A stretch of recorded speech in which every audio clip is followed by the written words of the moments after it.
有言しよう。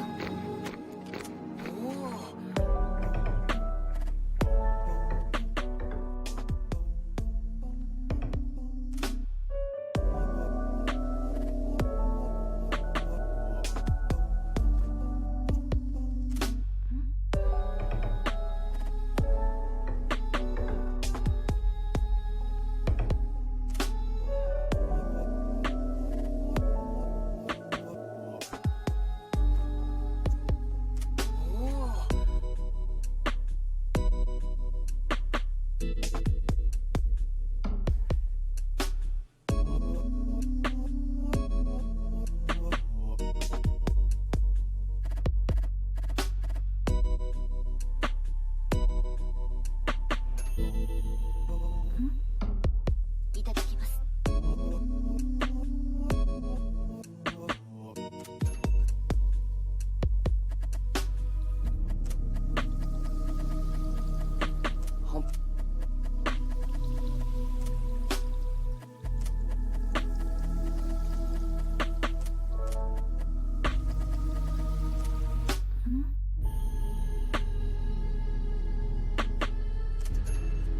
Preparations ready.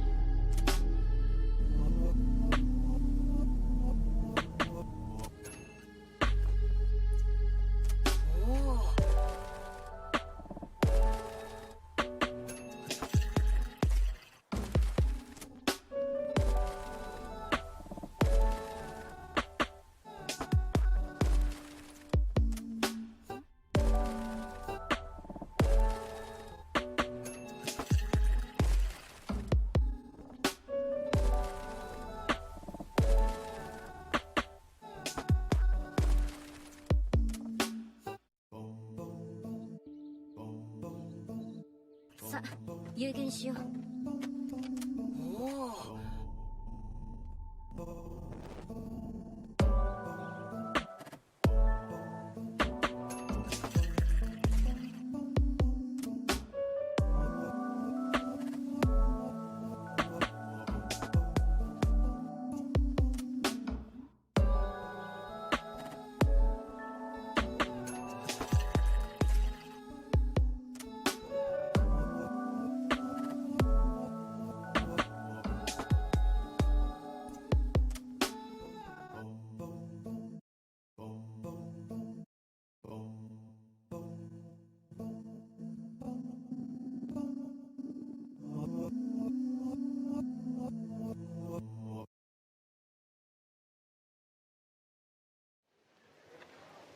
Play it, Sam. Play as time goes by. What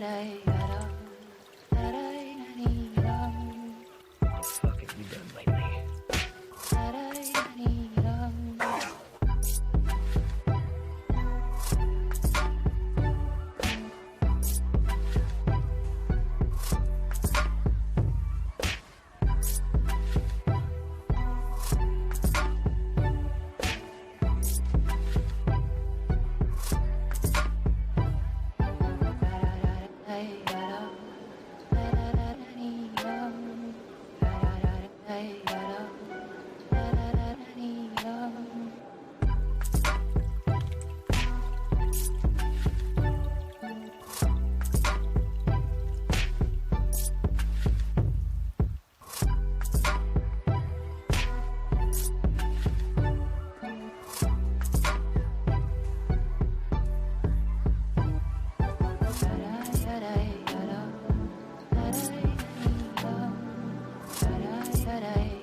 Play it, Sam.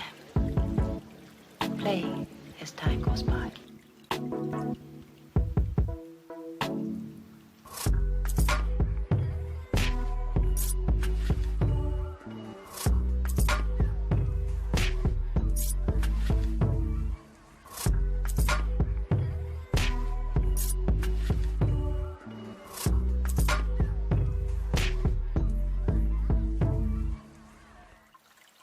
What are you doing up? Well, I couldn't sleep. evening then.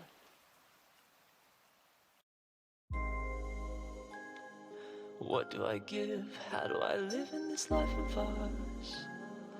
All I know is that I take plenty from here under the stars. I won't revive, I won't relive. I accept what I've done and I forgive. What do I give? How do I live in this life of ours? All I know is that I take plenty from here under the stars. I won't revive, I won't relive. I accept what I've done and I forgive. What do I give? How do I live in this life of ours? All I know is that I take plenty from here under the stars. I won't revive, I won't relive. I accept what I've done and I forgive. Nebulous days lead me to ravenous haze.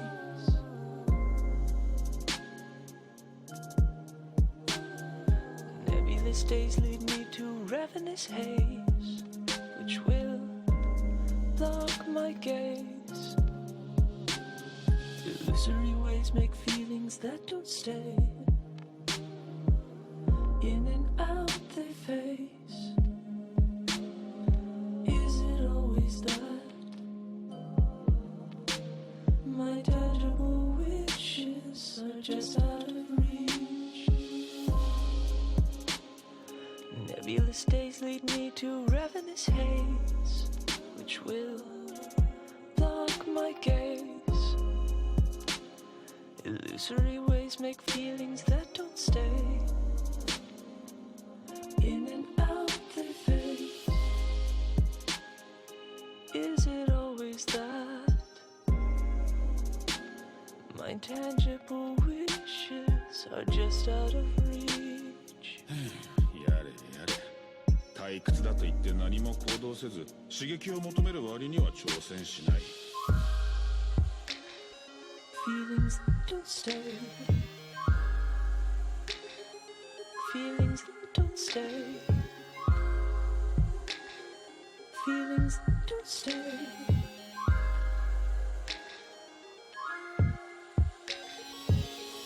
いいかい埼玉市。人生は当てのない旅だよ。新しい景色を見るためには自分で道を切り開くしかないんだ。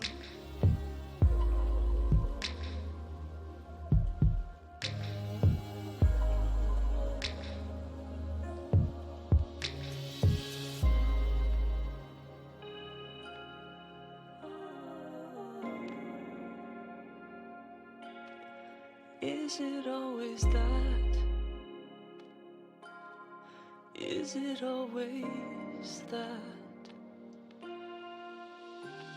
My intangible wishes are just out of reach. Are just out of reach. Is it always that? Is it always that?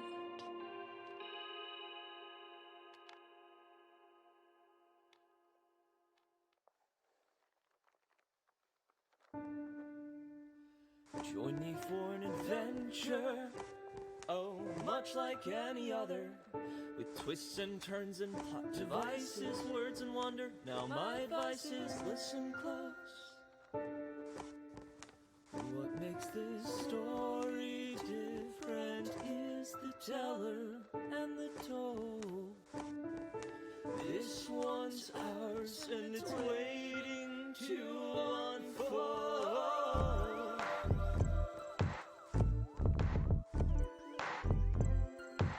So come be merry with me. Yeah. Oh, come be merry with me.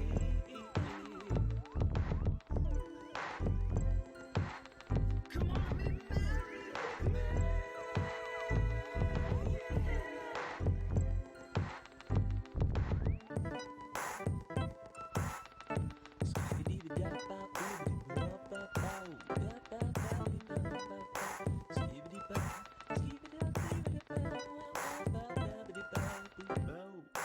Join me for an adventure, oh, much much like any other, with twists and turns and plot devices, words and wonder. Now my advice is listen close.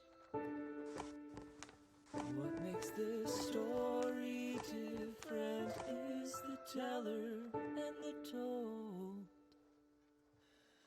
This one's ours and it's waiting to unfold.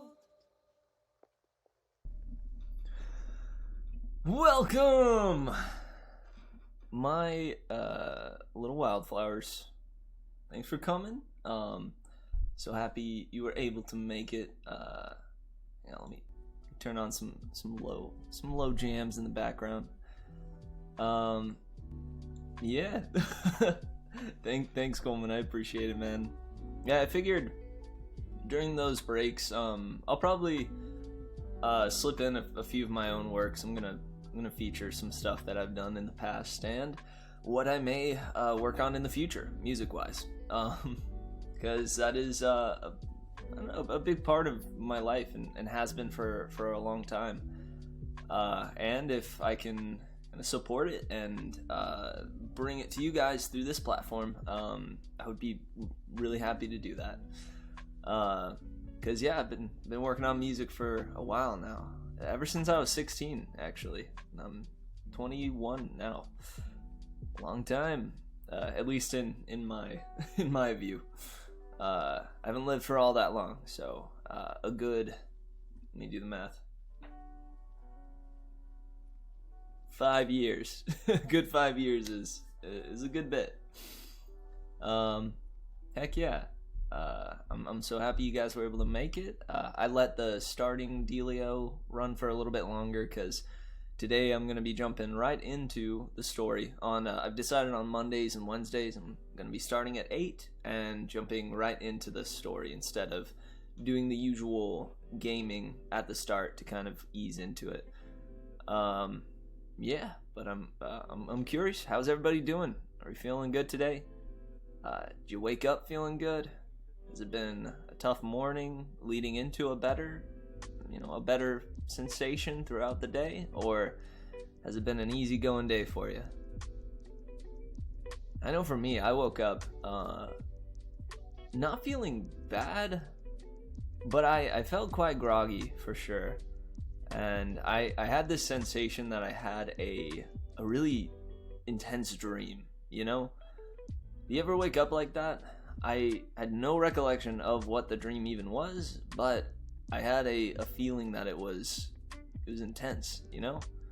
I wish I had remembered it.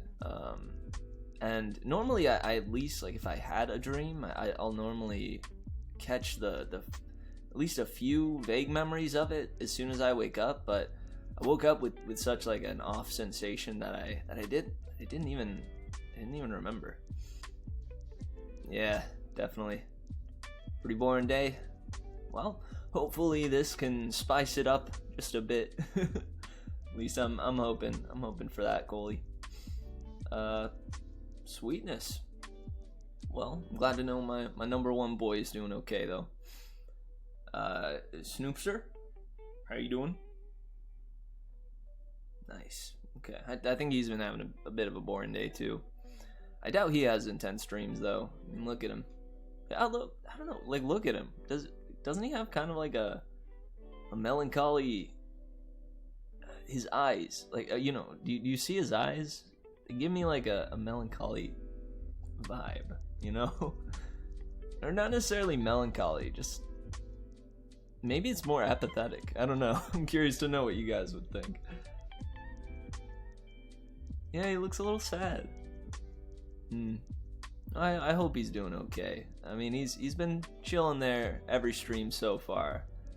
So at the very least, he's loyal, you know?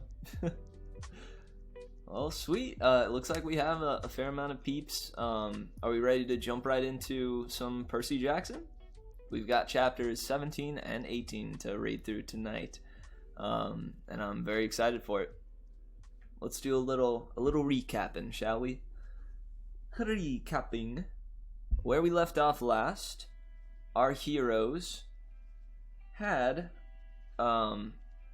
made their way, as far as they could make it, With a brief run-in with an echidna and a chimera, it led them eventually to a little diner where they met a certain chap who showed up on a motorcycle and had fire in his eyes.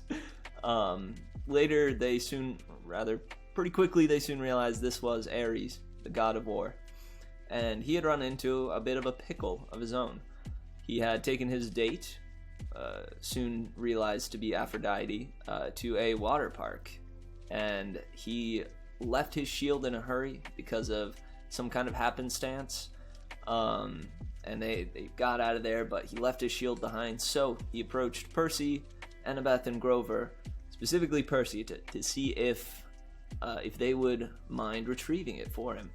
Or not really mind. He kind of was like, hey, do this, or, I mean, come on, I'm a god. You gotta do this. So didn't give him too much of an option. There was still, of course, a choice there, but Annabeth definitely brought up, and so did Grover, encouraged the idea that, hey, this is a god asking, let's go do this. So they went to this abandoned water park, which was quite the scene. Various trash laying about, advertisements and all that kind of flittering around in the wind. They walked through, they found the Tunnel of Love, or rather the Extreme Tunnel of Love. Apparently the people who owned that water park ride wanted it to be a little more spicy than just a normal Tunnel of Love. They went in, and it seemed a little too easy. And lo and behold, it definitely was. It definitely was not. Because as soon as they got in there and grabbed at the shield, a trap sprung, and the Cupid statue sprung to life, started shooting strands across the big pool that they had gone into to retrieve the shield. And sure enough, it was Hephaestus, the known enemy of hate of Ares. Not necessarily enemy, but he definitely doesn't like how Ares tends to go about doing the nasty with his wife. So this trap was sprung, and they were about to be humiliated in front of all the gods in all of Olympus. But they got out of there just in time, thanks to the water being brought back into the ride, and managed to escape with the shield and all. So they brought it back to Ares. Being a gentleman of his word, he procured them a ride all the way to Los Angeles. So they rode along with a mistreated zebra, antelope, and snow lion, and made their way all the way over to LA. When they got there, they released the animals into the streets of LA, which was definitely something. It's probably for the best. Grover even gave them a little blessing to get them assuredly to a safe place. And thus they were there in Los Angeles. However, soon enough they came across a hotel. I believe it was called the Lotus Hotel. And they went in there. They were greeted by what seemed to be a very normal person, or normal Las Vegas hotel owner, who welcomed them in and said, man, this is all for you. You can have it all. Here's a card that'll get you anything you want, whenever you want. And sure enough, this place was amazing. It had everything: video games, treats, snacks, a warm place to sleep, and a soft spot to lay their head at night. And they could have stayed there and been happy for seemingly forever. But thankfully they soon recognized, wait a second, there's something wrong here. There is a chap there there was a lad there that had been there since the 1800s, or no, like 1988 or something. Long time. Was using words like groovy and such. And so he realized, whoa, this place seems to trap people. So they were able to escape and get out of the hotel, and it appeared that they had got out of the hotel, and it was about the same time that they went in. But they checked the newspapers to make sure that the year was still correct and was the year that they went in. And sure enough, it was. However, the date was much later. Now, our heroes have but 2 days, I believe, until the summer solstice, in which, of which is the deadline for them to get Zeus back his little toy, his big old thunderbolt weapon. And so, that's where we left off. Our heroes are low on time, low on luck, and we'll see if they're going to be able to get to the underworld and get what they need to do done in time. Also, another important note, Ares has told Percy that his mother is not dead, but is instead being held hostage by Hades. That was a pretty big, important thing. So, without further ado, everybody ready to jump in?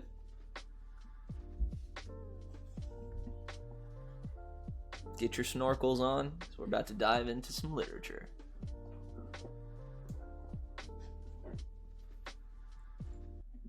Alright, let me pause the recap jams. And let's hop to it. Alright, this is Rick Riordan's Percy Jackson, the Lightning Thief. Chapter 17. We shop for waterbeds. It was Annabeth's idea. She loaded us into the back of a Vegas taxi as if we actually had money, and told the driver, "Los Angeles, please." The cabbie chewed his cigar and sized us up. "That's 300 miles. For that, you gotta pay up front." You accept casino debit cards?" Annabeth asked. He shrugged. "Some of them, same as credit cards. I gotta swipe them through first." Annabeth handed him her green Lotus cash card. He looked at it skeptically. "Swipe it," Annabeth invited. He did. His meter machine started rattling. The lights flashed. Finally, an infinity symbol came up next to the $sign. The cigar fell out of his mouth. He looked back at us, his eyes wide. "Where to in Los Angeles? Your Highness?" "The Santa Monica Pier." Annabeth sat up a little straighter. I could tell she liked the "Your Highness" thing. "Get us there fast, and you can keep the change." Maybe she shouldn't have told him that. The cab's speedometer never dipped below 95 the whole way through the Mojave Desert. On the road, we had plenty of time to talk. I told Annabeth and Grover about my latest dream, but the details got sketchier the more I tried to remember them. The Lotus Casino seemed to have short-circuited my memory. I couldn't recall what the invisible servant's voice had sounded like, though I was sure it was somebody I knew.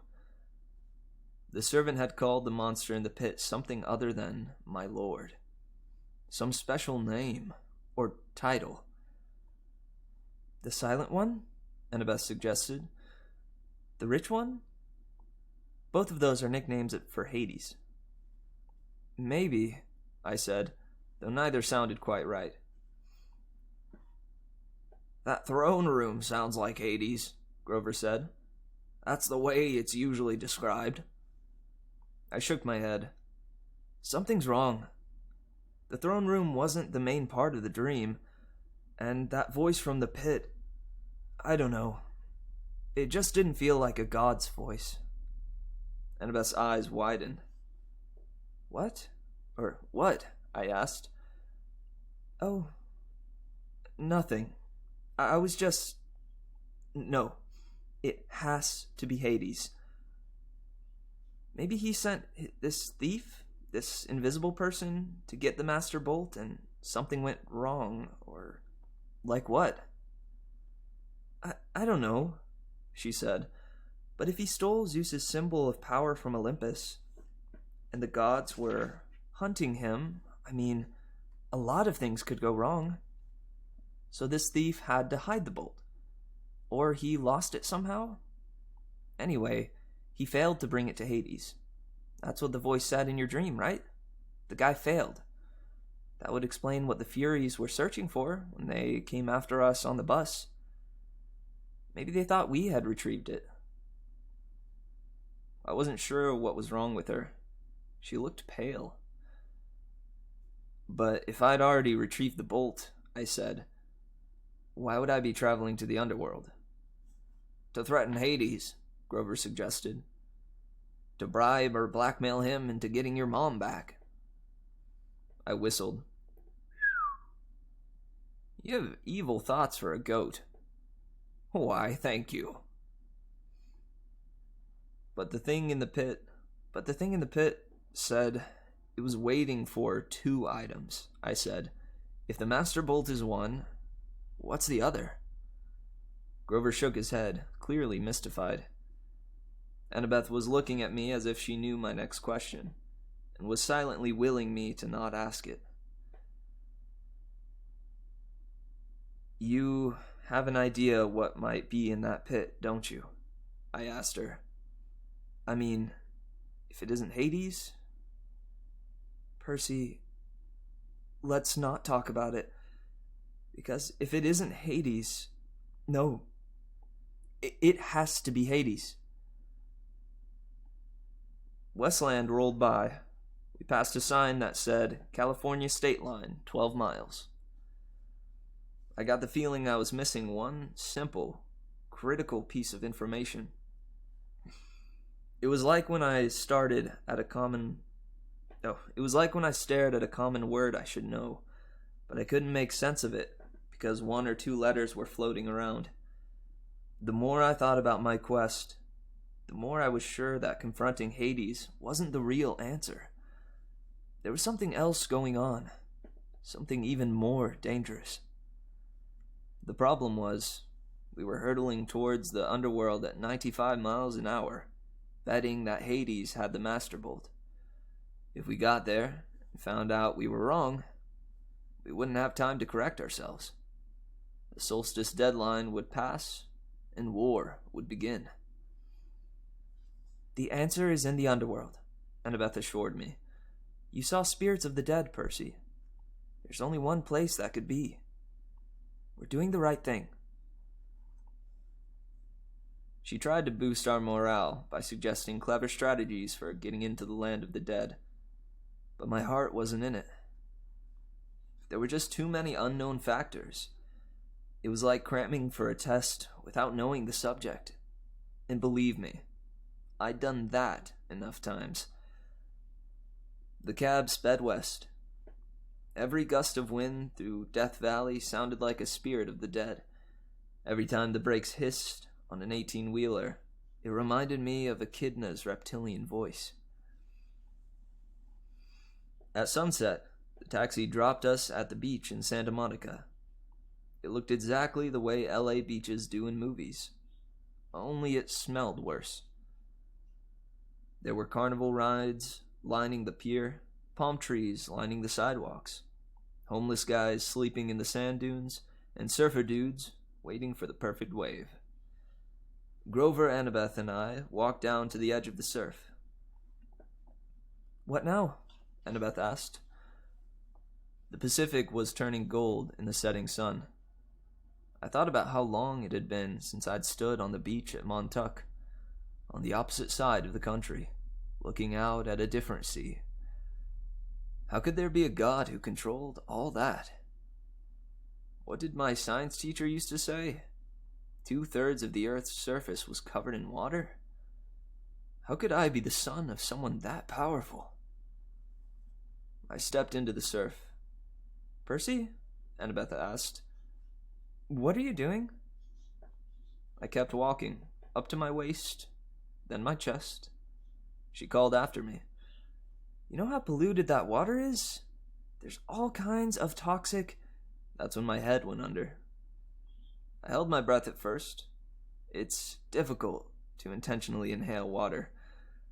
Finally, I couldn't stand it anymore. I gasped. Sure enough, I could breathe normally. I walked down into the shoals. I shouldn't have been able to see through the murk, but somehow I could tell where everything was. I could sense the rolling texture of the bottom. I could make out sand dollar colonies dotting the sandbars. I could even see the currents, warm and cold streams swirling together. I felt something rub against my leg. I looked down and almost shot out water like a ballistic missile. Sliding along beside me was a 5-foot-long mako shark. But the thing wasn't attacking. It was nuzzling me, heeling like a dog. Tentatively, I touched its dorsal fin. It bucked a little, as if inviting me to hold tighter. I grabbed the fin with both hands. It took off, pulling me along. The shark carried me down into the darkness. It deposited me at the edge of the ocean proper, where the sandbank dropped off into a huge chasm. It was like standing on the rim of the Grand Canyon at midnight, not being able to see much, but knowing the void was right there. The surface shimmered maybe 150 feet above. I knew I should have been crushed by the pressure. Then again, I shouldn't have been able to breathe. I wondered if there was a limit to how deep I could go. If I could sink straight to the bottom of the Pacific. Then I saw something glimmering in the darkness below, growing bigger and brighter as it rose toward me. A woman's voice, like my mother's, called, "Percy Jackson." As she got closer, her shape became clearer. She had flowing black hair, a dress made of green silk. Light flickered around her, and her eyes were so distractingly beautiful, I hardly noticed the stallion-sized seahorse she was riding. She dismounted. The seahorse and the mako shark whisked off and started playing something that looked like tag. The underwater lady smiled at me. "You've come far, Percy Jackson. Well done." I wasn't quite sure what to do, so I bowed. "You're the woman who spoke to me in the Mississippi River." "Yes, child. I am Nereid, the spirit of the sea. It was not easy to appear so far upriver, but the naiads, my freshwater cousins, help sustain my life force. They honor Lord Poseidon, though they do not serve in his court." "And you serve in Poseidon's court?" She nodded. "It has been many years since a child of the sea god was born. We have watched you with great interest." Suddenly, I remembered faces in the waves of Montauk Beach when I was a little boy. Reflections of smiling women. Like so many weird things in my life, I'd never given it much thought before. "If my father is so interested in me," I said, "why isn't he here? Why doesn't he speak to me?" A cold current rose out of the depths. "Do not judge the Lord of the Sea too harshly," the Nereid told me. "He stands at the brink of an unwanted war. He has much to accompany his time, or to occupy his time. Besides, he is forbidden to help you directly. The gods may not show favoritism, even to their own children, especially to them. The gods can work by indirect influence only. That is why I give you a warning and a gift." She held out her hand. 3 white pearls flashed in her palm. "I know you journey to Hades' realm," she said. "Few mortals have ever done this and survived. Orpheus, who had great music skill. Hercules, who who had great strength, Houdini, who could escape even the depths of Tartarus. Do you have these talents? No, ma'am. But you have something else, Percy. You have gifts you have only begun to know. The oracles have foretold a great and terrible future for you, should you survive to manhood. Poseidon would not have you die before your time. Therefore, take these, and when you are in need, smash a pearl at your feet. What will happen? That, she said, depends on the need. But remember, what belongs to the sea will always return to the sea. And about the warning? Her eyes flickered with green light. Go with what your heart tells you, or you will lose all. Hades feeds on doubt and hopelessness. He will trick you if he can, make you mistrust your own judgment. Once you are in his realm, he will never willingly let you leave. Keep faith. Good luck, Percy Jackson. She summoned her seahorse and rode toward the void. Wait, I called. At the river, you said not to trust the gifts. What gifts? Goodbye, young hero, she called back, her voice fading into the depths. You must listen to your heart. She became a speck of glowing green, and then she was gone. I wanted to follow her down into the darkness. I wanted to see the court of Poseidon. But I looked up at the sunset darkening on the surface. My friends were waiting. We had so little time. I kicked upward toward the shore. When I reached the beach, my clothes dried instantly. I told Grover and Annabeth what had happened and showed them the pearls. Annabeth grimaced. No gift comes without a price. They were free. No, she shook her head. There is no such thing as a free lunch. That's an ancient Greek saying that translated pretty well into American. This will be a price. Or there will be a price. You wait. On that happy thought, we turned our backs on the sea. With some spare change from Aries' backpack, we took the bus into West Hollywood. I showed the driver the underworld address slip I'd taken from Auntie M's Garden Gnome Emporium, but he'd never heard of DOA recording studios.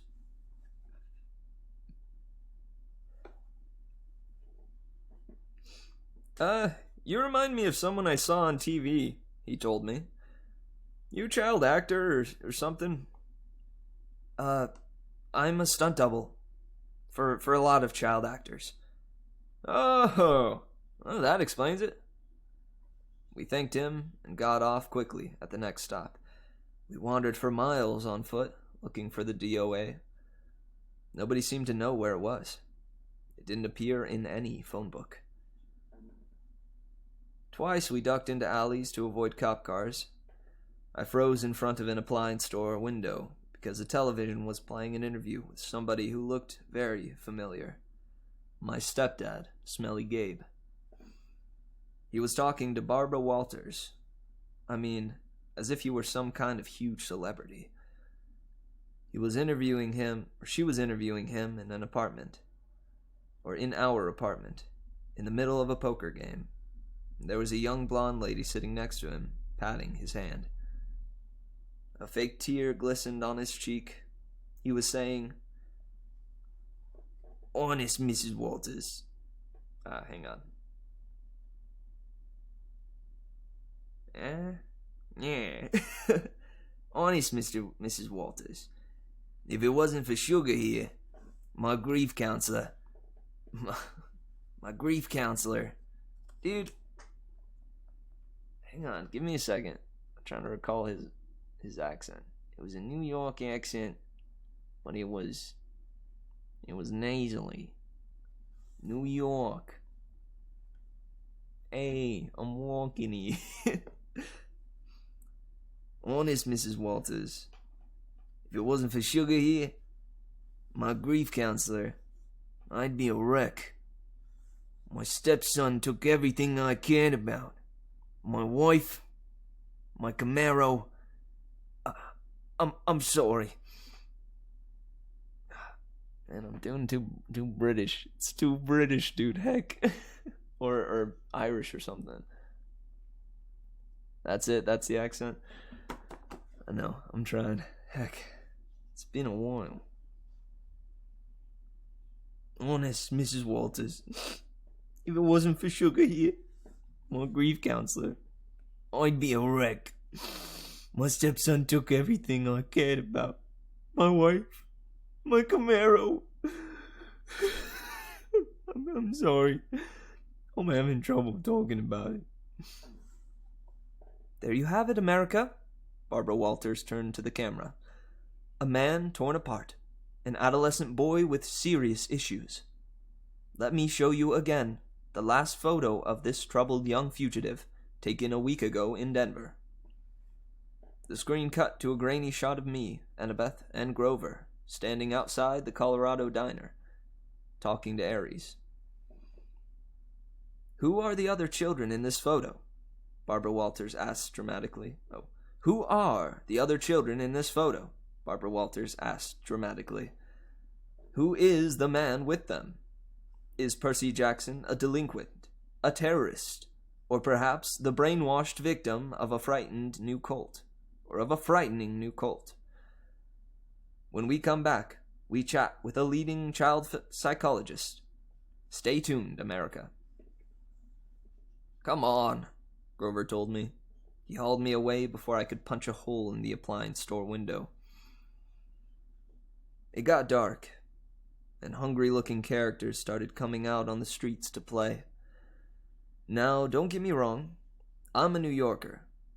I don't scare easy. But L.A. had a totally different feel from New York. Back home, everything seemed close. It didn't matter how big the city was. You could get anywhere without getting lost. The street pattern and subway made it easy.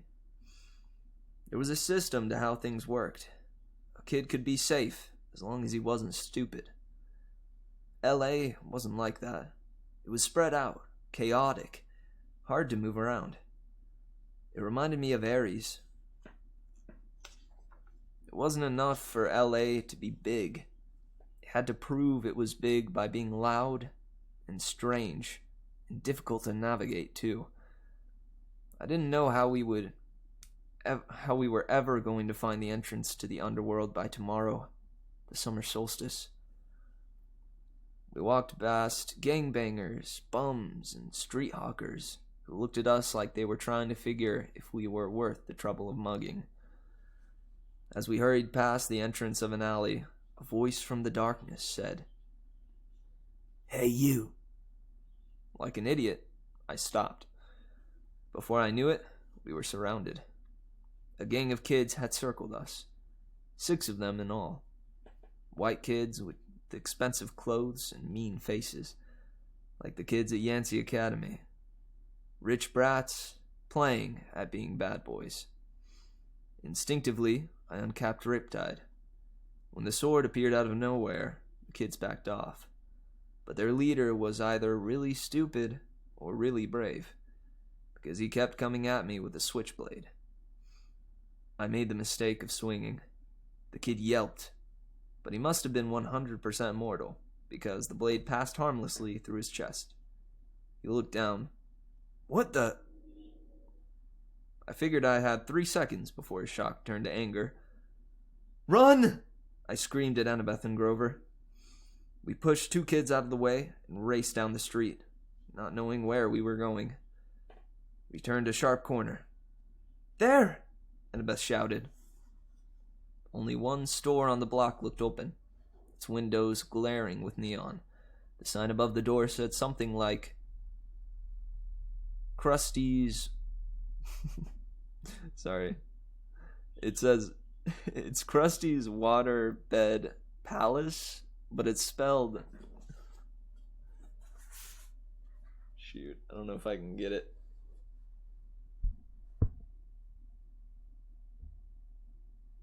Shoot, is it gonna... Come on, focus. Maybe I can use this. Boop.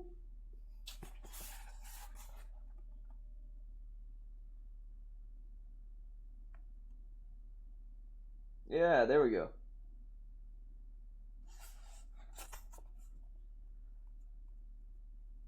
Right there. It's spelled all wonky.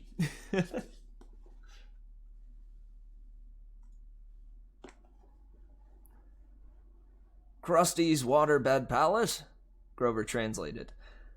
It didn't sound like a place I'd ever go, except in an emergency, but this definitely qualified. We burst through the doors, ran behind a waterbed, and ducked. A split second later, the gang kids ran past outside. I think we lost them, Grover panted. A voice behind us boomed. Lost who? We all jumped. Standing behind us was a guy who looked like a raptor in a leisure suit. Oh, sorry. I might change the voice for this guy. A voice behind us boomed. Lost who? We all jumped. Standing behind us was a guy who looked like a raptor in a leisure suit. He was at least 7 feet tall, with absolutely no hair. He had gray, leathery skin, thick, lidded eyes, and a cold, reptilian smile. He moved toward us slowly, but I got the feeling he could move fast if he needed to. His suit might have come from the Lotus Casino. It belonged back in the 70s, big time. The shirt was silk paisley, unbuttoned halfway down his hairless chest. The lapels on his velvet jacket were as wide as landing strips. The silver chains around his neck, I couldn't even count them. I'm Krusty, he said with a tartar, yellow smile. I resisted the urge to say, Yes, you are. Sorry to barge in, I told him. We were just, browsing. You mean hiding from those no-good kids, he grumbled. They hang around every night. I get a lot of people in here, thanks to them. Say, you want to look at a waterbed? I was about to say, no thanks, when he put a huge paw on my shoulder and steered me deeper into the showroom.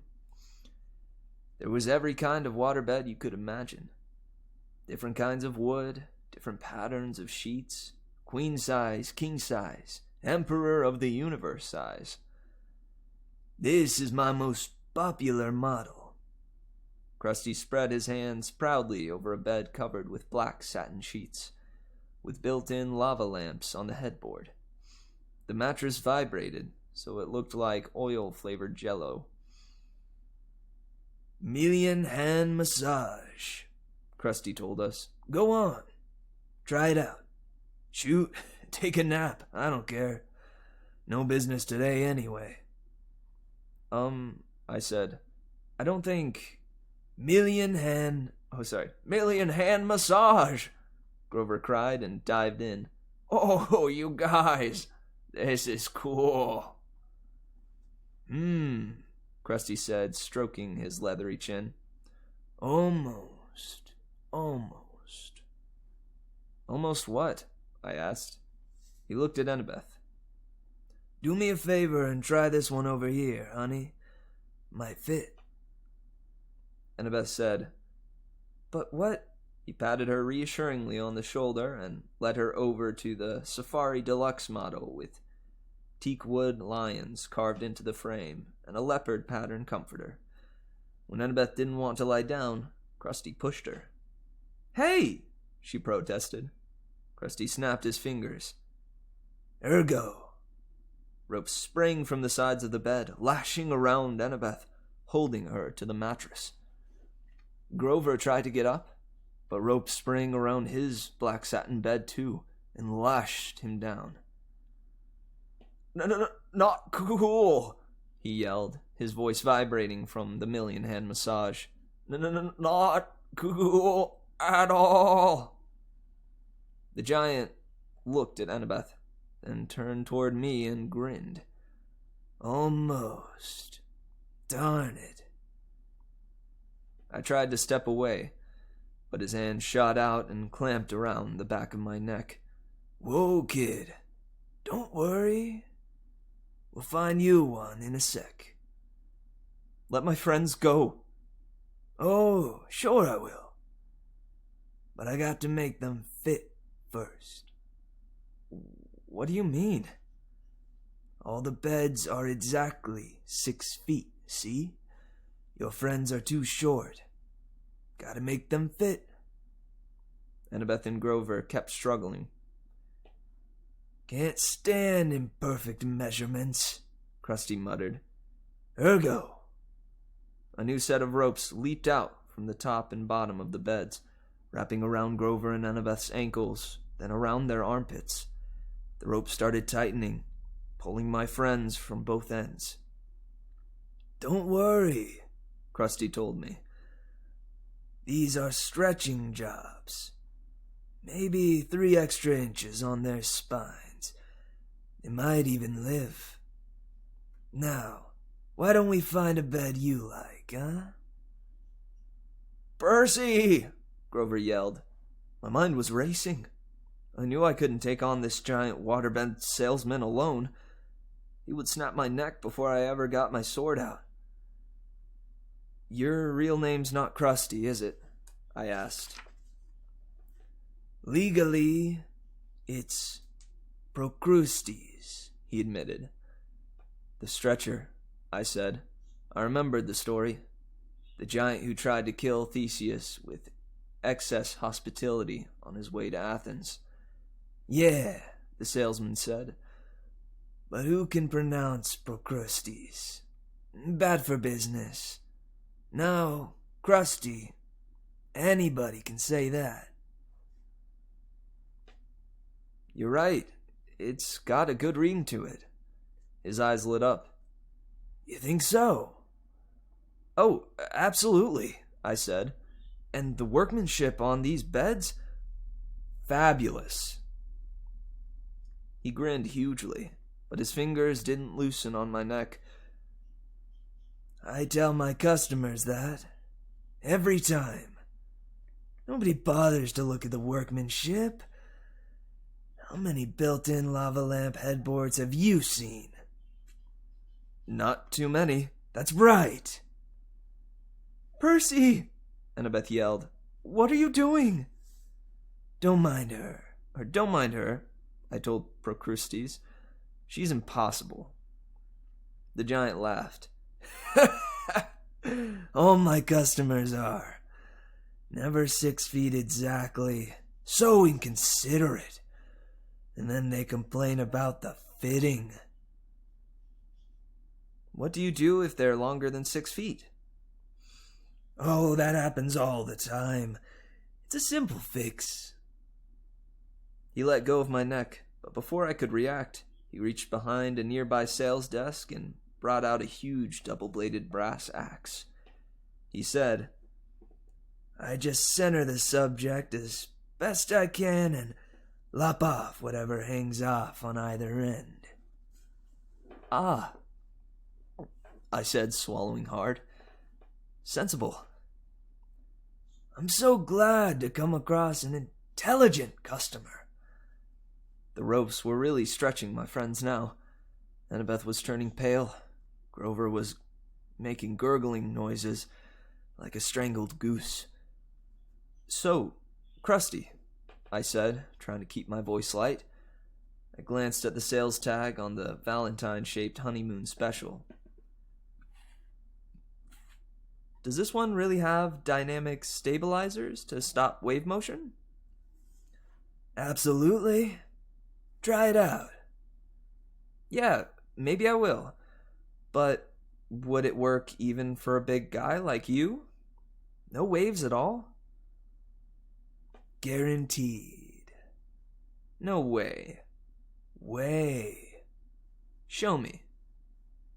He sat down eagerly on the bed, patted the mattress. No waves. See? I snapped my fingers. Ergo. Rope slashed around Krusty and flattened him against the mattress. Hey! He yelled. Center him just right, I said. The ropes readjusted themselves at my command. Krusty's whole head stuck out the top. His feet stuck out the bottom. No, he said. Wait! This is just a demo. I uncapped Riptide. A few simple adjustments. I had no qualms about what I was about to do. If Krusty were human, I couldn't hurt him anyway. If he was a monster, he deserved to turn into dust for a while. You drive a hard bargain, he told me. I'll give you 30% off on selected floor models. I think I'll start with the top. I raised my sword. No money down! No interest for 6 months! I swung the sword. Krusty stopped making offers. I cut the ropes on the other beds. Annabeth and Grover got to their feet, groaning and wincing, cursing me a lot. You look taller, I said. Very funny, Annabeth said. Be faster next time. I looked at the bulletin board behind Krusty's sales desk. There was an advertisement for Hermes delivery service, and another one for the all-new compendium of LA area monsters. The only monstrous yellow pages you'll ever need. Under that, a bright orange flyer for DOA Recording Studios, offering commissions for heroes' souls. We are always looking for new talent. DOA's address was right underneath with the map. Come on, I told my friends. Give us a minute, Grover complained. We were almost stretched to death. Then you're ready for the underworld, I said. It's only a block from here.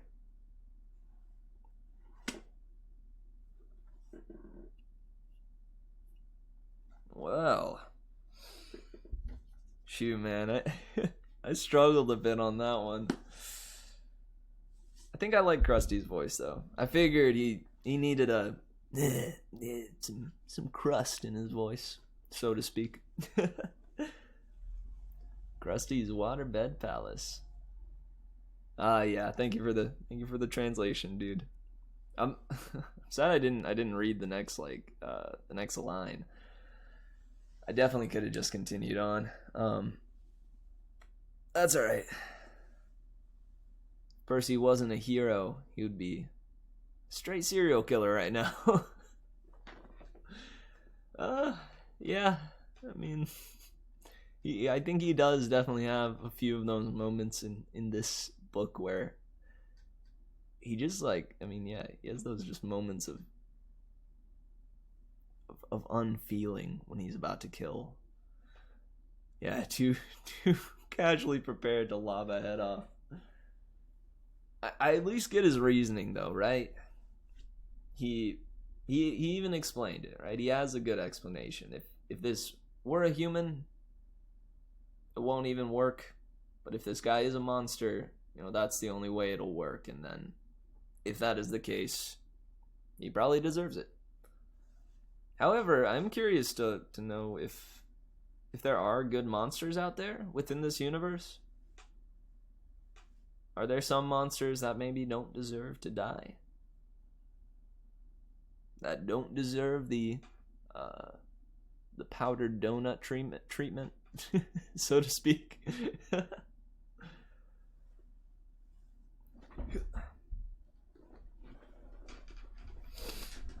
Man, that was a good one though. I forgot that they had a ways to go, that they had to travel a little while longer. Yeah, I'm sure it's a lot easier having an objective sense of good and evil in your universe. Definitely, man. Yeah. Although, don't they deal with that later on in the series? Because there are monsters in this universe, I know, that turn out to be better than others, you know? Even centaurs are considered monsters, right? Cyclops, giants, maybe? Even a satyr could be considered a monster, right? They're probably not considered monsters, but they're still, they're affected by the celestial bronze, which lobs them into the same celestial group, right? And he says his people were savages. It's true. Chiron said it himself.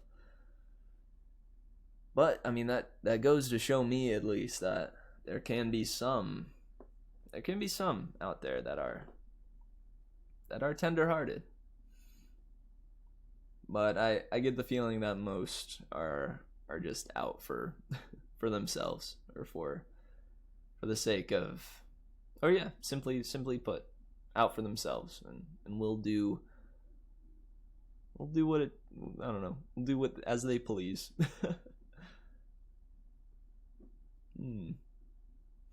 Monsters. What deems or what causes, or yeah, what defines a monster? That's a pretty good topic in of itself. Been watching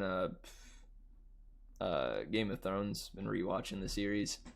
And in that show, it really does harken on the whole men can be monsters just as much as dragons or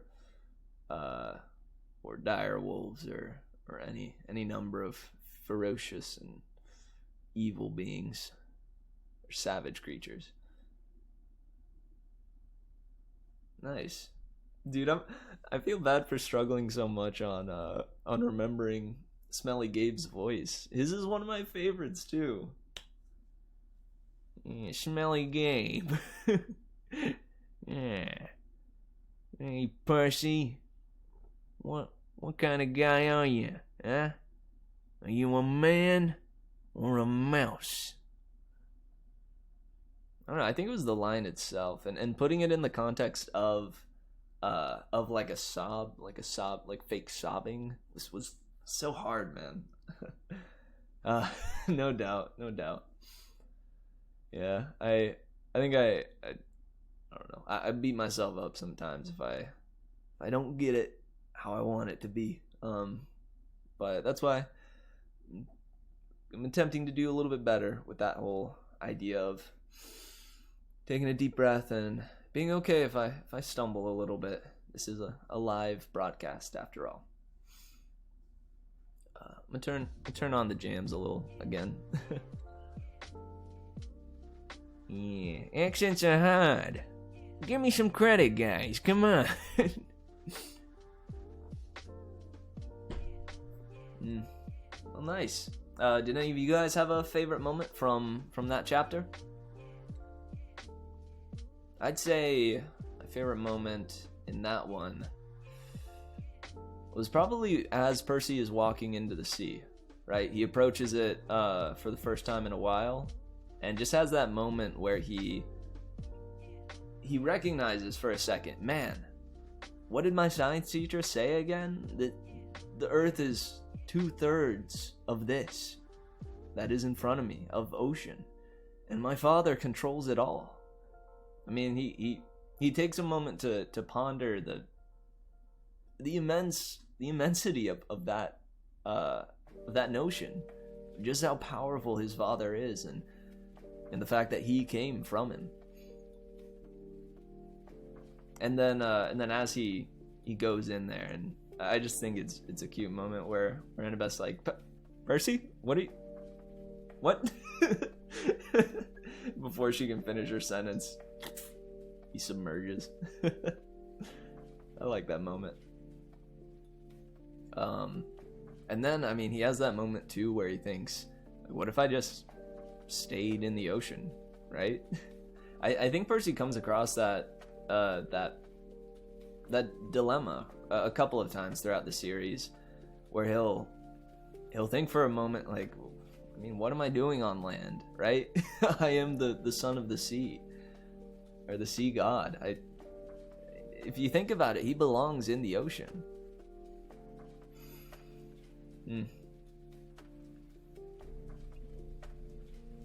Yeah, I'd say that was my favorite moment of this one. Chapter 17.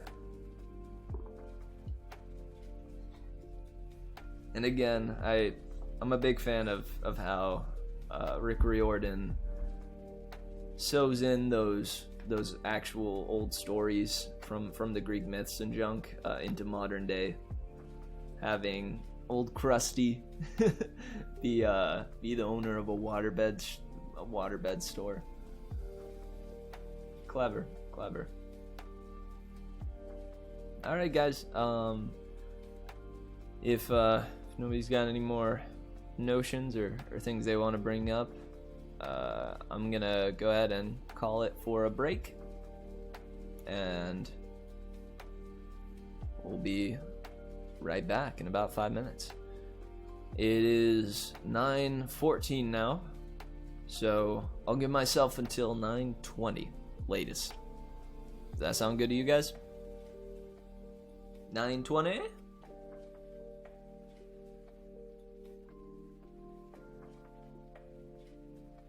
$9.20? Yeah. Alright, sweet. Sounds good to me. Thanks so much for sticking with me and joining me as we behold the sea god's son's journey. This has been pretty cool so far, and we're getting through this book, man. After tonight, we'll have 4 chapters left, I believe. That's pretty wacky and wild. And that's exciting. I'm really excited. I mean, this will be kind of a momentous occasion, right? We'll be finishing our first book on this channel. It's a pretty big moment. All right. Well, before we get to the end of the book, we'll be reading this chapter first, chapter 18. So I'll be back at 9:20 for chapter 18. Cool. I'll post in chat the time that I will be back, so you guys know and have that as reference. And I'll also be playing a couple of my songs that I've created for the break. Instead of just having a little lo-fi playlist, I'll share with you a few of my works. Alright, sweet. I hope you enjoy, and I encourage everybody to get up, stretch, get yourself some water, and yeah, breathe, live, all that good stuff. But seriously, stretch a little, stand up, and I'll be back with you in about 5 minutes. Alright, well, it's 9:16 now, so I'll go to 9:21. Alright, love you bunches, wildflowers, and I'll see you at 9:21 for chapter 18.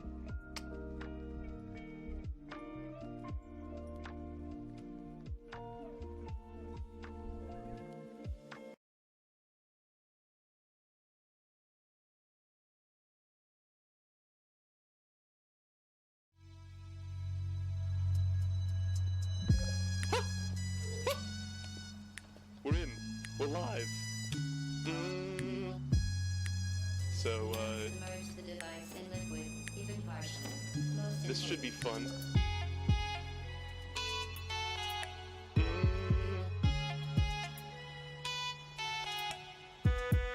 I should probably leave for this, huh?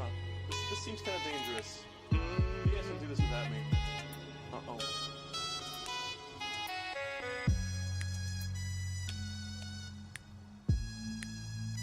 Oh.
great ending.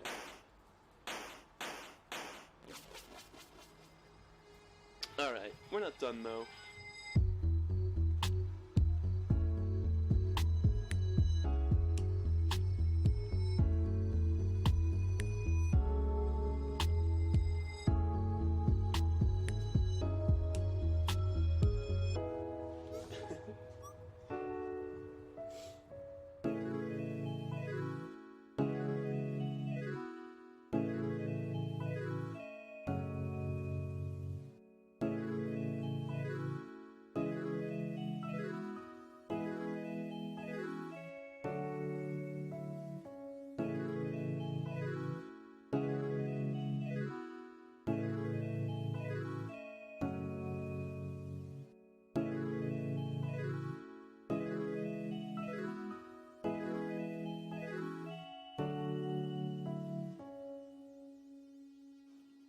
That's it.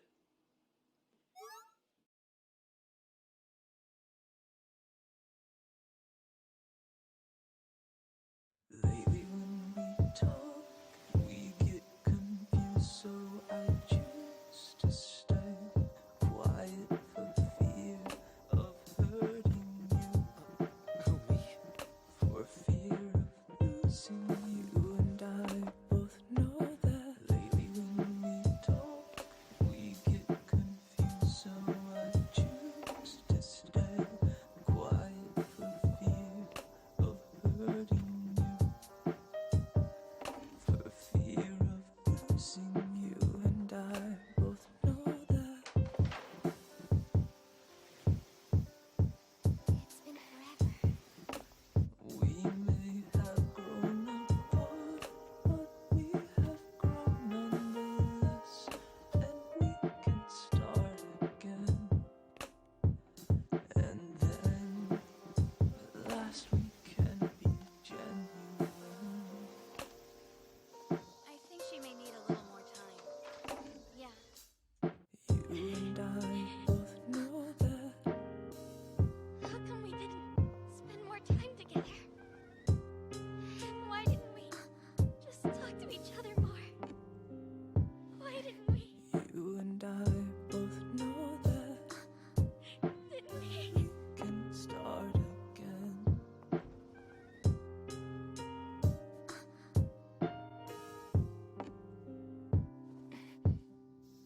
Lately when we talk, we get confused, so I choose to stay quiet for fear of hurting you. For fear of losing you, and I both know that. Lately when we talk, we get confused, so I choose to stay quiet for fear of hurting you. For fear of losing you, and I both know that. It's been forever. We may have grown apart, but we have grown nonetheless, and we can start again, and then at last we can be genuine. Please be genuine.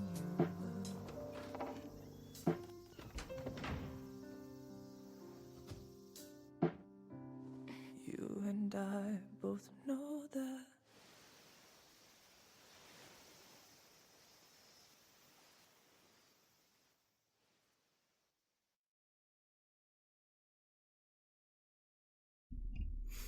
Well, welcome back, guys. That was The Kind of Amazing, Kind of Dumb, and Lately by merrymitch. Hope you guys enjoyed those little jams. I made those a good while back. Yeah, about a year ago each. And I pray you enjoyed them. The second one was a little more of a serious one. I made it for my mother for Mother's Day last year. Because it reflected. I don't know if you guys want the spiel of what it means, but I'll give it to you anyways. My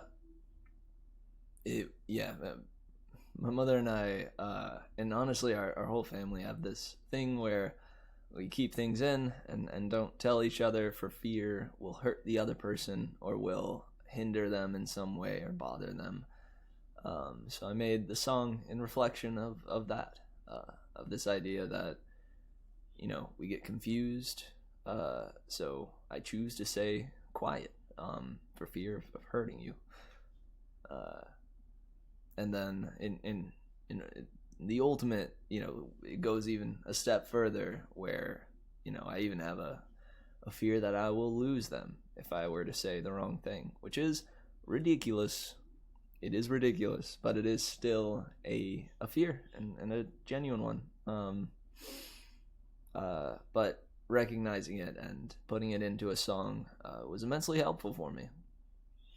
Hope that bit of wisdom carries out or carries its tune throughout the song, and I hope that bit of wisdom could help you guys in some way.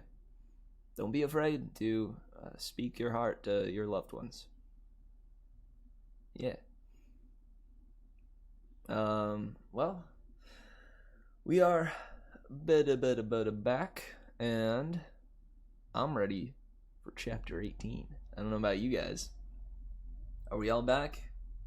Are my wildflowers in the chat? You can send some emotes or something just to let me know. As soon as I see that you guys are back and ready to roll, we can jump into this next chapter. Did you guys get up and stretch? Nice. You here indeed. I'm here and I hear. Very good. Well, I am glad I am heard. Okay. Well, I won't delay it too much longer. Wanna finish the stream by around latest 11, so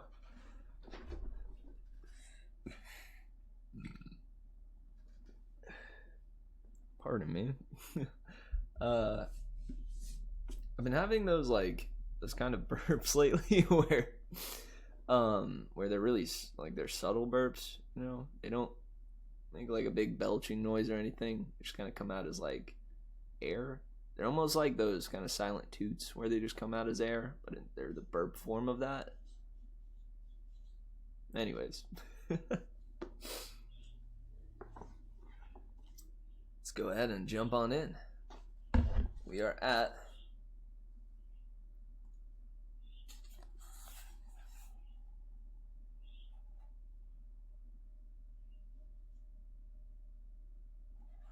chapter 18. Chapter 18. Sorry. Alright. Again, this is Percy Jackson, the Lightning Thief by Rick Riordan. Chapter 18. Annabeth Does Obedience School. We stood in the shadows of Valencia Boulevard, looking up at golden letters etched in black marble. DOA Recording Studios. Underneath, stenciled on the glass doors, no solicitors, no loitering, no living. It was almost midnight, but the lobby was brightly lit and full of people. Behind the security desk sat a tough-looking guard with sunglasses and an earpiece. I turned to my friends. Okay, you remember the plan? The plan. Grover gulped. Yeah, I love the plan. Annabeth said, What happens if the plan doesn't work? Don't think negative. Right, she said. We're entering the land of the dead, and I shouldn't think negative? I took the pearls out of my pocket, the 3 milky spheres the Nereid had given me in Santa Monica. They didn't seem like much of a backup in case something went wrong. Annabeth put her hand on my shoulder. I'm sorry, Percy. You're right. We'll make it. It'll be fine. She gave Grover a nudge.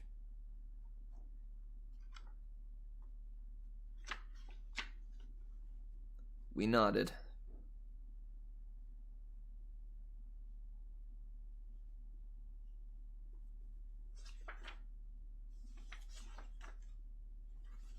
Sorry, I skipped a page and was very confused. Oh, right, he chimed in. We got this far. We'll find the Master Bolt and save your mom. No problem. I looked at them both and felt really grateful. Only a few minutes before, I'd almost gotten them stretched to death on deluxe waterbeds, and now they were trying to be brave for my sake, trying to make me feel better. I slipped the pearls back in my pocket. Let's whoop some underworld butt. We walked inside the DOA lobby. Music played softly on hidden speakers. The carpet and walls were steely gray. Pencil cactuses grew in the corners like skeleton hands. The furniture was black leather, and every seat was taken. There were people sitting on couches, people standing up, people staring out the windows or waiting for the elevator. Nobody moved, or talked, or did much of anything. Out of the corner of my eye, I could see them all just fine, but if I focused on any one of them in particular, they started looking transparent. I could see right through their bodies. The security guard's desk was a raised podium, so we had to look up at him. He was tall and elegant, with chocolate-colored skin and bleach-blonde hair, shaved military style. He wore tortoise-shell shades and a silk Italian suit that matched his hair. A black rose was pinned to his lapel under a silver name tag. I read the name tag, then looked at him in bewilderment. Your name is Chiron? He leaned across the desk. I couldn't see anything in his glasses except my own reflection, but his smile was sweet and cold, like a python's right before it eats you. What a precious young lad. He had a strange... What a precious young lad. He had a strange accent. British, maybe. But also as if he had learned English as a second language. Tell me, mate, do I look like a centaur? No. Sir, he added smoothly. Sir. Sir, I said. He pinched the name tag and ran his fingers under the letters. Can you read this, mate? It says Charon. Say it with me. Care-on. Charon. Amazing! Now, Mr. Charon. Mr. Charon, I said. Well done. He sat back. I hate being confused with that old horseman. And now, how may I help you, little dead ones? His question caught in my stomach like a fastball. I looked at Annabeth for support. We want to go to the underworld, she said. Charon's mouth twitched. Well, that's refreshing. Is it? She asked. Straightforward and honest. No screaming, no, it must be a mistake, Mr. Charon. He looked us over. How'd you die then? I nudged Grover. Oh, he said. Drowned. In the bathtub. All three of you? Chiron asked. We nodded. Big bathtub? Chiron looked mildly impressed. Don't suppose you have any coins for passage? Normally, with adults, you see, I could charge you American Express, or add the ferry price to your last cable bill. But with children, alas, you never die prepared. Suppose you'll have to take a seat for a few centuries. Oh, but we have coins. I sat 3 golden drachmas on the counter, part of the stash I'd found in Krusty's office desk. Well now. Kayron moistened his lips. Real drachmas. Real golden drachmas. I haven't seen these in... His fingers hovered greedily over the coins. We were so close. Then Kayron looked at me. That cold stare behind his glasses seemed to bore a hole through my chest. You know, he said. You couldn't really read my name correctly. Are you dyslexic, lad? Are you dyslexic, lad? No, I said. I'm dead. Kayron leaned forward and took a sniff. You're not dead. I should have known. You're a godling. We have to get to the underworld, I insisted. Kayron made a growling sound deep in his throat. Immediately, all the people in the waiting room got up and started pacing, agitated, lighting cigarettes, running hands through their hair, or checking their wristwatches. Leave while you can, Kayron told us. I'll just take these and forget I saw you. He started to go for the coins, but I snatched them back. No service, no tip. I tried to sound braver than I felt. Kayron growled again. A deep, blood-chilling sound. The spirits of the dead started pounding on the elevator doors. It's a shame, too, I sighed. We had more to offer. I held up the entire bag from Krusty's stash, took out a fistful of drachmas, and let the coins spill through my fingers. Kayron's growl changed into something more like a lion's purr. Do you think I can be bought, godling? Eh? Just out of curiosity. How much do you got there? A lot, I said. Bet Hades doesn't pay you well enough for such hard work. Oh, you don't know the half of it. How would you like to babysit these spirits all day? Anyways, please don't let me be dead. Or always, please don't let me be dead. Or, please let me across for free. I haven't had a pay raise in 3,000 years. Do you imagine suits like this come cheap? You deserve better, I agreed. A little appreciation, respect, good pay. With each word, I stacked another gold coin on the counter. Kayron glanced down at his silk Italian jacket, as if imagining himself in something even better. I must say, lad, you're making some sense now. Just a little. I stacked another few coins. I could mention a pay raise while I'm talking to Hades. He sighed.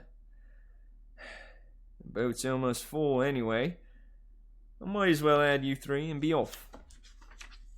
He stood, scooped up our money, and said, Come along.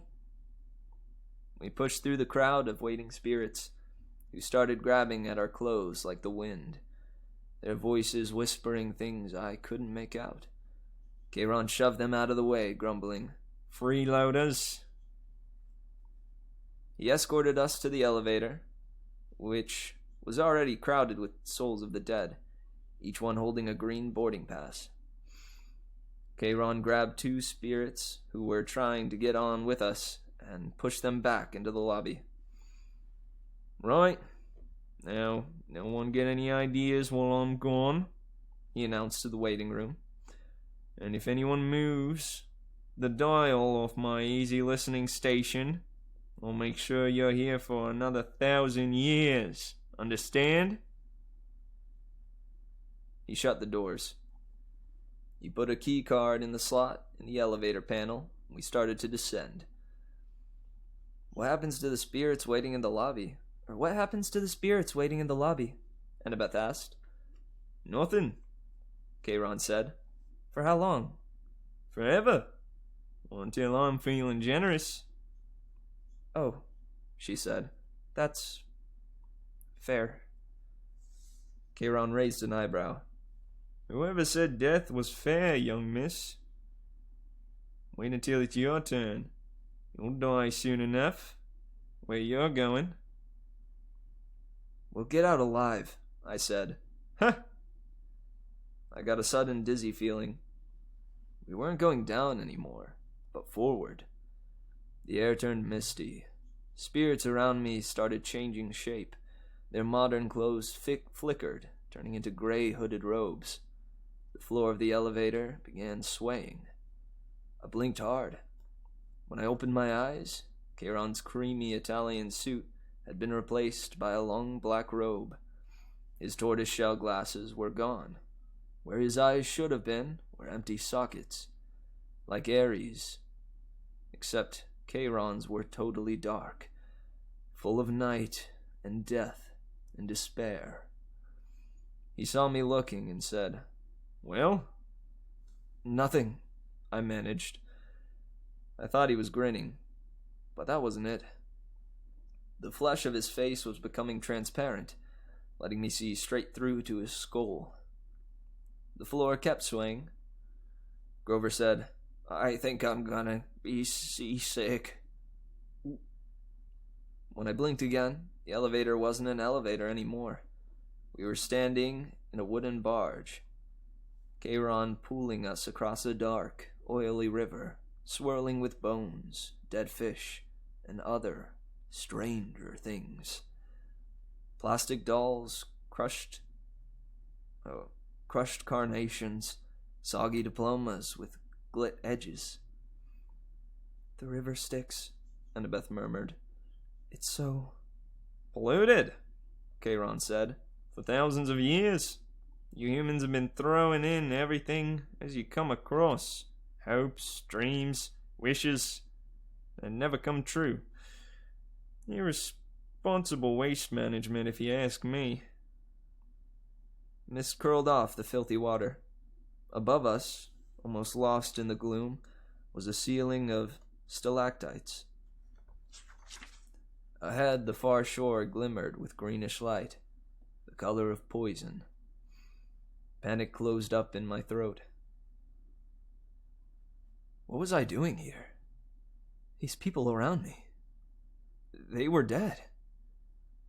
Annabeth grabbed hold of my hand. Under normal circumstances, this would have embarrassed me, but I understood how she felt. She wanted reassurance that somebody else was alive on this boat. I found myself muttering a prayer, though I wasn't sure who I was praying to. Down here, only one God mattered, and he was the one I had come to confront. The shoreline of the underworld came into view.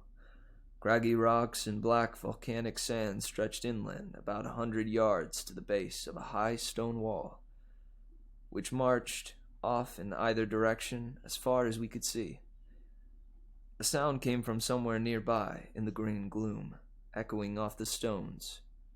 The howl of a large animal. "Old Three-Face is hungry," Kieran said.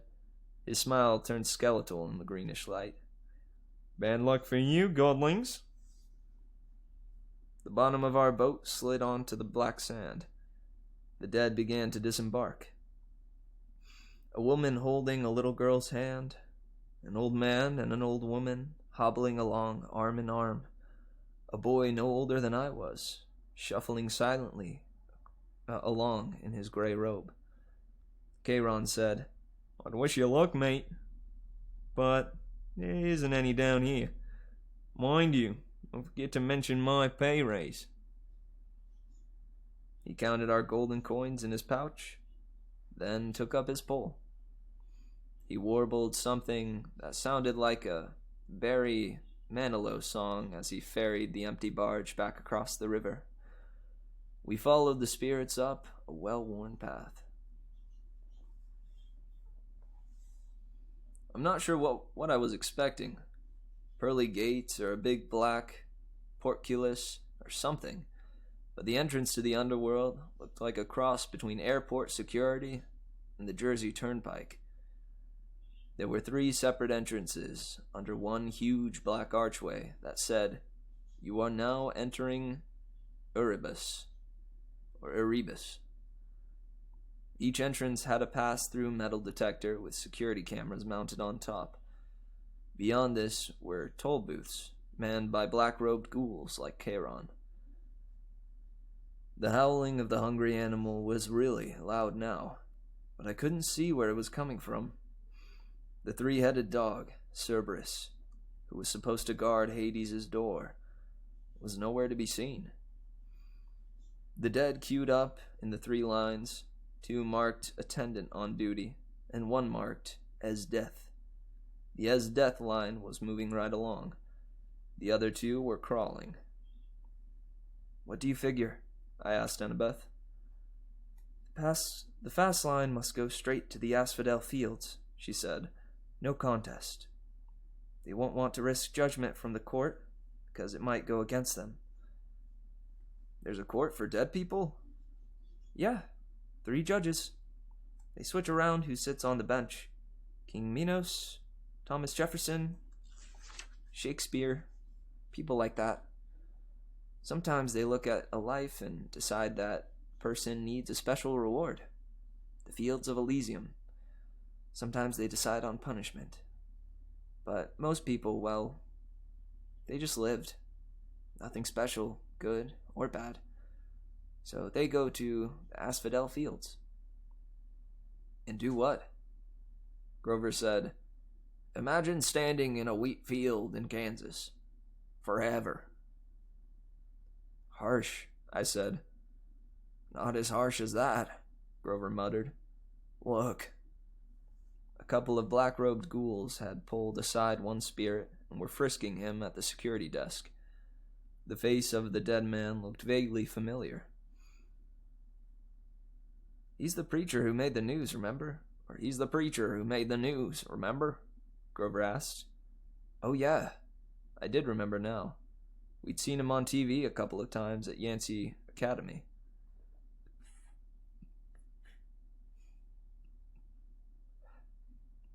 He was this annoying televangelist from upstate New York who'd raised millions of dollars for orphanages and then got caught spending the money on stuff for his mansion, like gold-plated toilet seats and an indoor putt-putt golf course. He died in a police chase when his Lamborghini for the Lord went off a cliff. I said, "What are they going to do to him?" "Special punishment from Hades," Grover guessed. "The really bad people get his personal attention as soon as they arrive. The kindly ones will set up an eternal torture for him." The thought of the Furies made me shudder. I realized I was in their home territory now. Old Mrs. Dodds would be licking her lips with anticipation. "But if he's a preacher," I said, "and he believes in a different hell?" Grover shrugged. "Who's saying he's seeing this place the way we're seeing it? Humans see what they want to see. You're very stubborn, or persistent that way." We got close to the gates. The howling was so loud now, it shook the ground at my feet, but I still couldn't figure out where it was coming from. Then, about 50 feet in front of us, the green mist shimmered. Standing just where the path split into 3 lanes was an enormous, shadowy monster. I hadn't seen it before because it was half transparent, like the dead, until it moved. It blended with whatever was behind it. Only its eyes and teeth looked solid, and it was staring straight at me. My jaw hung open. All I could think to say was, "He's a Rottweiler." I'd always imagined Cerberus as a big black mastiff, but he was obviously a purebred Rottweiler, except, of course, that he was twice the size of a woolly mammoth, mostly invisible, and had 3 heads. The dead walked right up to him, no fear at all. The attendant on duty lines parted on either side of him. The as death spirits walked right between his front paws and under his belly, which they could do without even crouching. I'm starting to see him better, I muttered. Why is that? I think... Annabeth moistened her lips. I'm afraid it's because we're getting closer to being dead. The dog's middle head craned towards us. It sniffed the air and growled. It can smell the living, I said. But that's okay, Grover said, trembling next to me. Because we have a plan. Right, Annabeth said. I never heard her voice sound quite so small. A plan. We moved toward the monster. The middle head snarled at us, then barked so loud my eyeballs rattled. Can you understand it? I asked Grover. Oh yeah, he said. I can understand it. What's it saying? I don't think humans have a 4-letter word that translates exactly. I took the big stick out of my backpack. A bedpost I'd broken off Krusty's Safari Deluxe floor model. I held it up and tried to channel happy dog thoughts towards Cerberus. Alpo commercials, cute little puppies, fire hydrants. I tried to smile like I wasn't about to die. Hey, big fella, I called up. I bet they don't play with you much.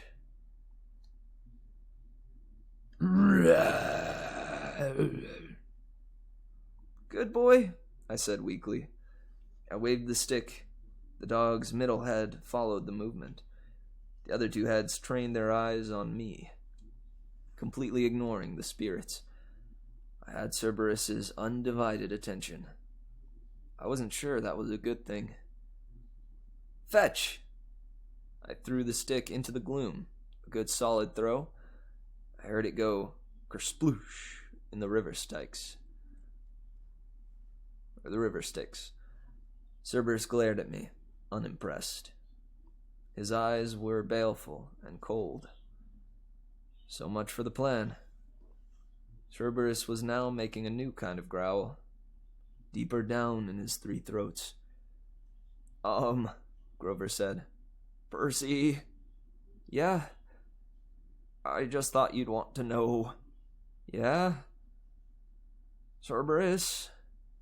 He's saying we've got 10 seconds to pray to the god of our choice. We've got 10 seconds to pray to the god of our choice. After that, well, he's hungry.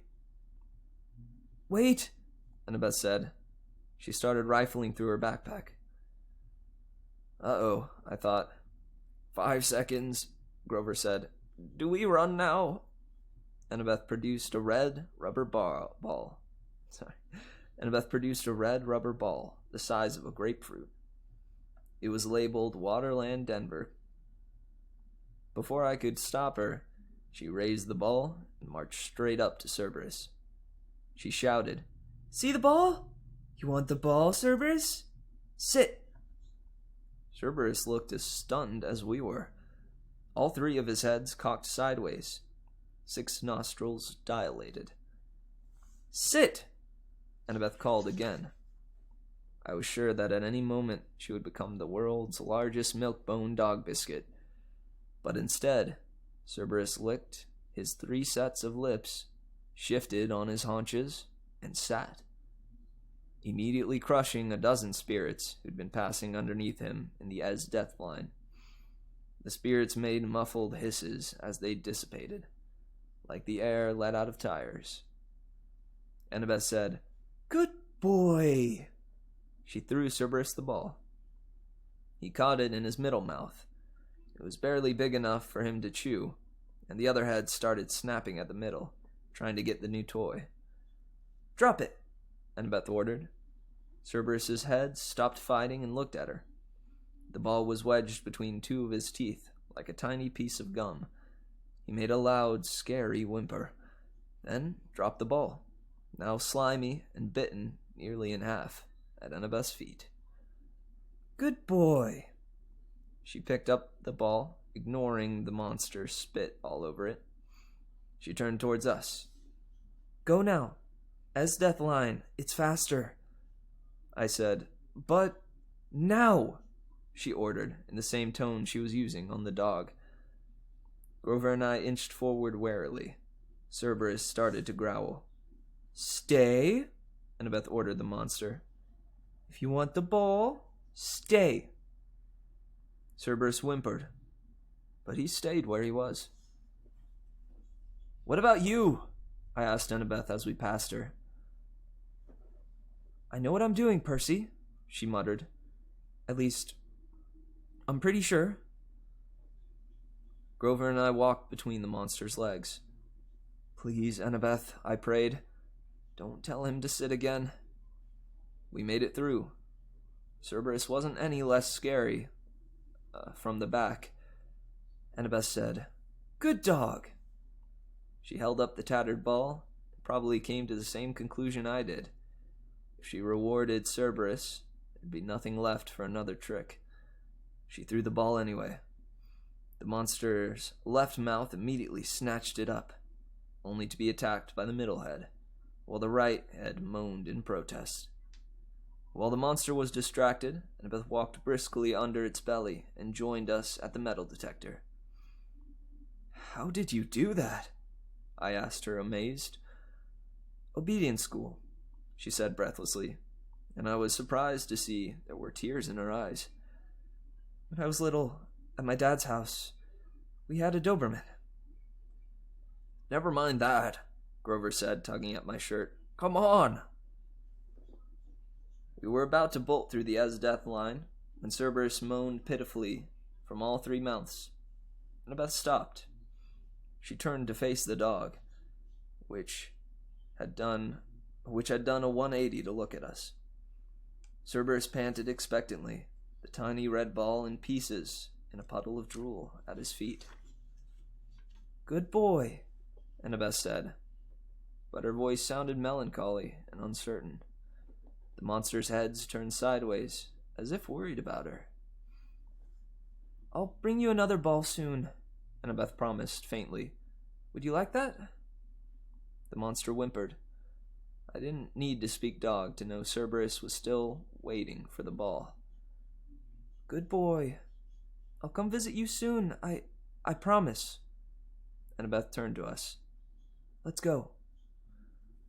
Grover and I pushed through the metal detector, which immediately screamed and set off flashing red lights. Unauthorized possessions. Magic detected. Cerberus started to bark. We burst through the Esdeath gate, which started even more alarms blaring, and raced into the underworld. A few minutes later, we were hiding, out of breath, in the rotten trunk of an immense black tree as security ghouls scuttled past, yelling for backup from the Furies. Grover murmured, Well, Percy, what have we learned today? Three-headed dogs prefer red rubber balls over sticks? No, Grover told me. We've learned that your plans really, really bite. I wasn't sure about that. I thought maybe Annabeth and I had both had the right idea. Even here in the underworld, everybody, even monsters, needed a little attention once in a while. I thought about that as we waited for the ghouls to pass. I pretended not to see Annabeth wipe a tear from her cheek as she listened to the mournful keening of Cerberus in the distance, longing for his new friend.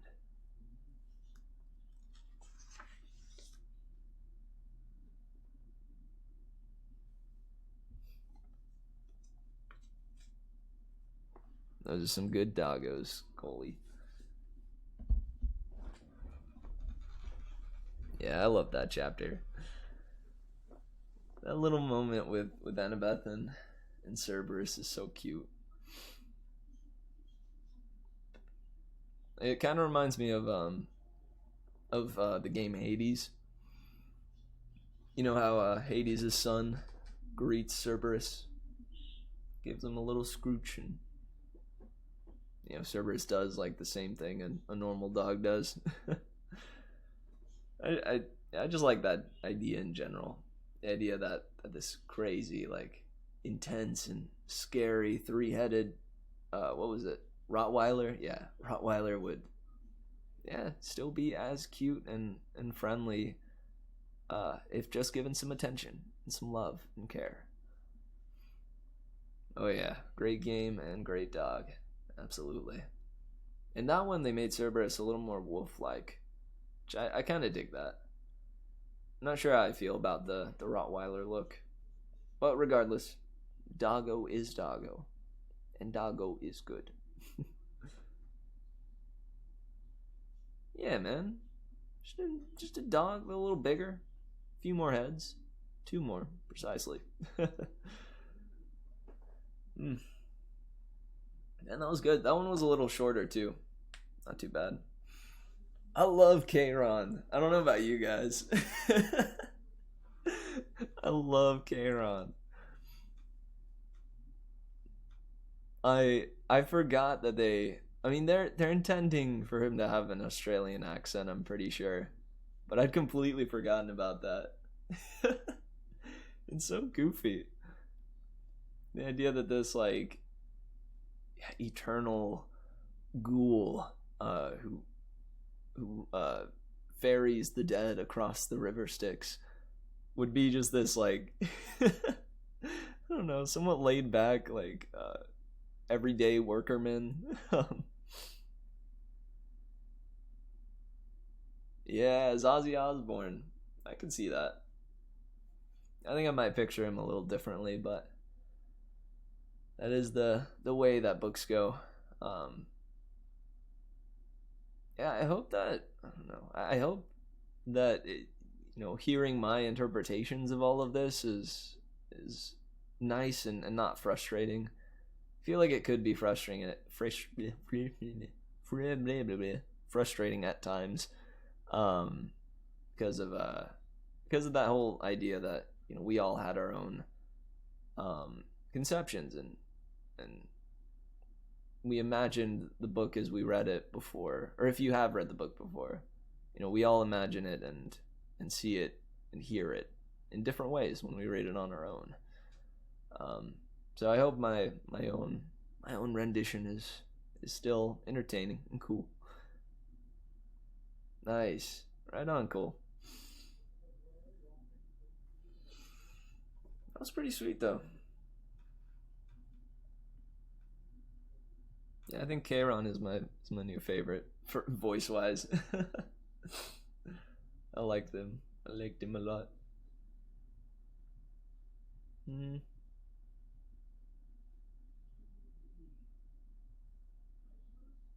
I don't know if there's much else to talk about on that chapter. The depiction of the underworld was pretty good.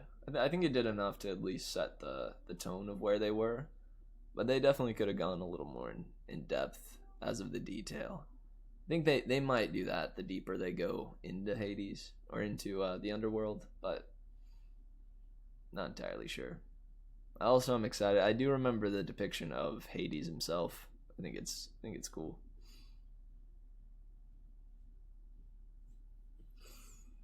Well, nice, guys. Did you guys have some favorite moments from the night or favorite moments from these 2 chapters?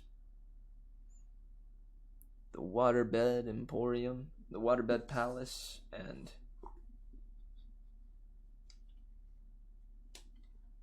the encounter with Chiron and Cerberus.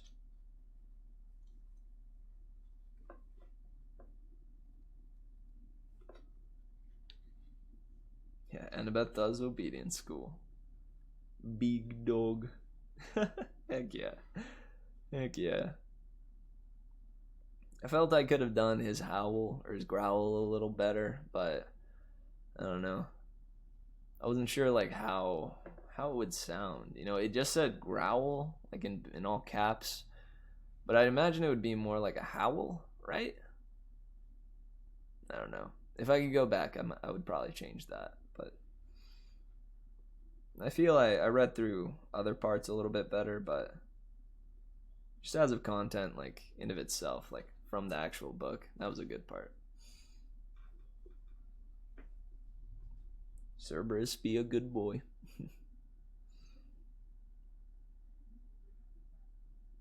I thought for a moment that Annabeth crying or having tears, like after turning away from Cerberus, was initially I thought that was out of fear. Maybe it was a little out of fear, but I think it was because she sympathized with the dog. You know, she didn't want to leave him. I didn't realize that until a little bit later.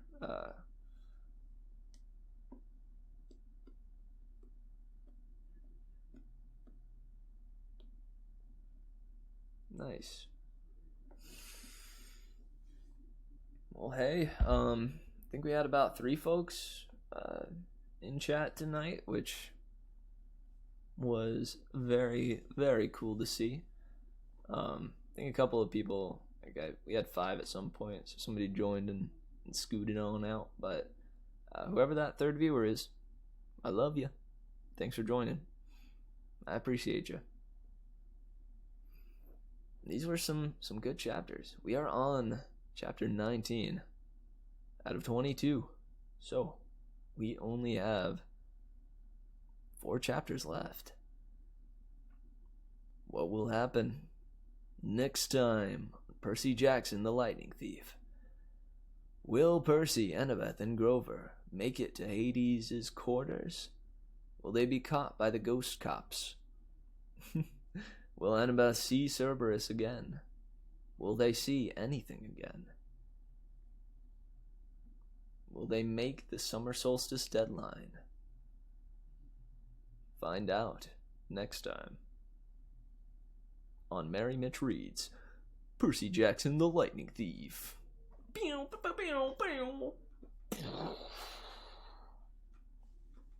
Thank you. Well, nice. Yeah, I'm excited. This is a pretty good night of reading. We ended here at about 10:06, which definitely pretty satisfied with that. Yeah.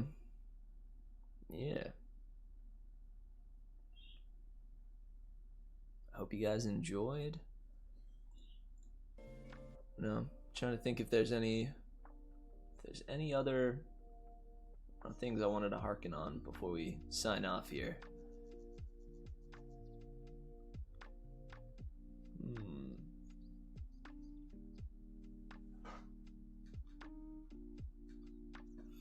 My new mic comes in not tomorrow but Friday. Excited about that. I may be able to set things up a little bit better with that, but we'll see. Yeah, I enjoyed tonight. It was cool to get the chance to share a couple of my other songs with you, and share this time together in general. It was nice. I love reading, and this gives me an outlet to practice my voice acting, and it simply does a lot for me.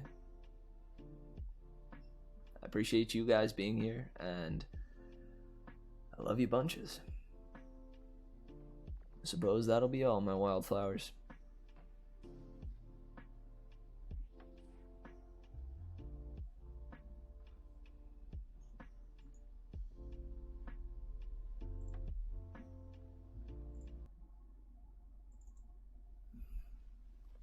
Turning on the goodbye music, the unfold reprise. Well, guys, thanks for everything, and I'll be back tomorrow at 6 o'clock. I'll be looking forward to it. Much love, and take care.